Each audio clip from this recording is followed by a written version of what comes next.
DElEd 4 semester में आज का टॉपिक है वर्गमूल तथा घनमूल ज्ञात करना।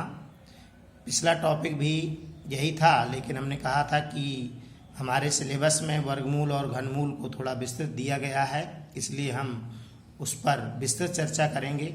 इसलिए अभी एक ये वीडियो वर्गमूल घनमूल पर ही और दे रहे हैं, आपको समझिएगा।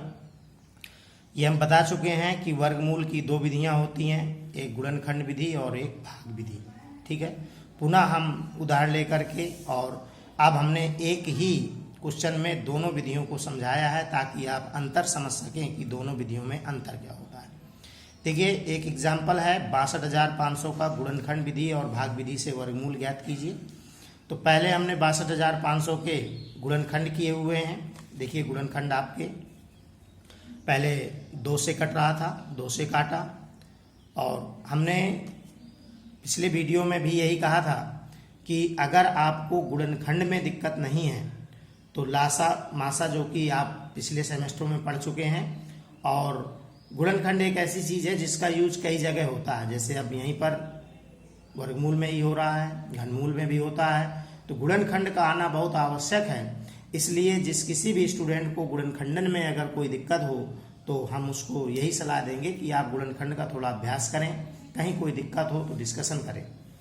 तो 2 से डिवाइड किया गया, फिर 2 से किया गया, इकाई में 5 आ गया, 2 से नहीं होगा, 5 से किया गया, फिर 5 है, फिर 5 से किया गया, फिर 5 है। इस प्रकार से ये कटते कटते कटते जब तक 1 नहीं आ जाता तो गुणनखंड करते जाते हैं। अब हमने विधि बताई थी गुणनखंड की कि इसमें 2-2 के जोड़े बनते हैं। तो देखिए, एक जोड़ा, दूसरा जोड़ा, तीसरा जोड़ा, चौथा जोड़ा, सब जोड़े में संख्याएं हैं। अर्थात ये जो संख्या है आपकी 62,500, ये पूर्ण वर्ग संख्या है। तो बस जोड़े से एक संख्या आ गई 2, इस जोड़े से एक 5 आ गया, अगले से एक 5 आ गया, अगले से एक 5 आ गया, इनका गुणा कराएंगे तो 250 आपका आंसर होगा। अब उसी की भाग विधि समझ लीजिए। भाग विधि के लिए नियम होता है कि इकाई से जोड़े बनाना।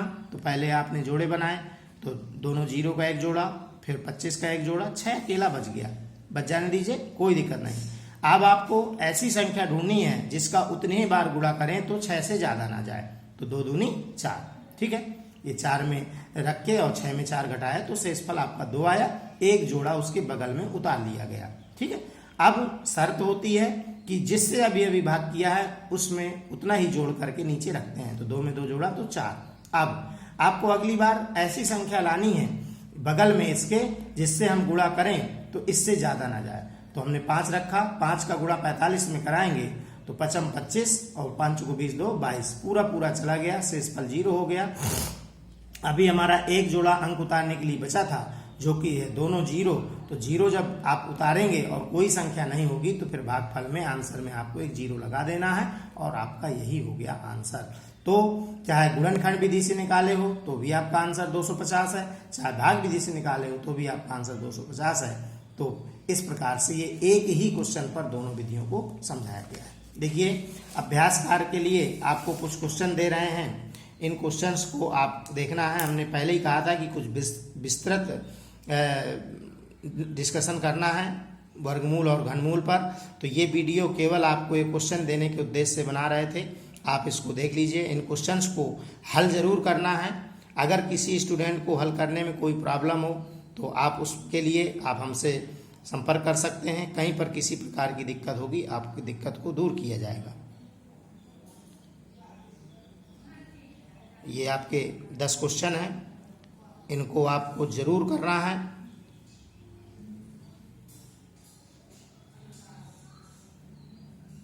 ओके, अब इसके बाद में घनमूल पे आ जाते हैं। हमने एक भिन्न संख्या ली है, परिमेय भी कह सकते हैं आप, और इसका घनमूल ज्ञात करना था। घनमूल की केवल एक विधि होती है, गुणनखंडन विधि। तो गुणनखंड विधि से देखिए, ऊपर 512 के अलग गुणनखंड किए गए हैं। आप गुणनखंड रफ में कहीं अलग से कर सकते हैं, उसके बाद नोट कर सकते हैं। फिर करनी लगाई हमने घात 3 से, जो कि घनमूल का चिन्ह होता है, और करनी के अंदर उन गुणनखंडों को रखा और 3-3 के जोड़े बनाए।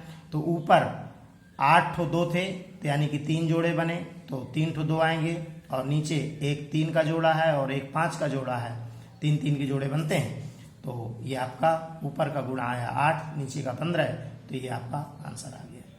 एक दशमलव संख्या का भी घनमूल दिखा रहे हैं। दशमलव संख्या अगर होगी तो आपका काम है पहले दशमलव हटाना, तो आपने दशमलव हटा करके नीचे 3 जीरो बढ़ेंगी, चूंकि दशमलव के बाद 3 अंक थे। और फिर देखिए करनी को हमने अलग अलग लगा दिया है, अंश में अलग लगाया है और हर में अलग लगाया है, कि अर्थात ऊपर का अलग गुणनखंड होगा और नीचे का अलग होगा, दोनों के अलग अलग घनमूल निकाल के और वही आपका आंसर बन जाएगा। तो 1728 के अलग गुणनखंड किए गए हैं और नीचे 1000 के हमने कल भी बताया था पिछले वीडियो में कि जो कभी भी आप दशमलव हटा करके जो जीरो लगा भिन्न बनाएंगे, नीचे वाले गुणनखंड सदैव 10 के रूप में ही करिएगा। तो ये 3 ठो 10 है, तो एक जोड़ा बन के 10 निकल आया और ऊपर आपके 2 ठो 2 निकले हैं और 1 ठो 3 निकला है। तो इस प्रकार से 12/10 इसका आंसर आया है।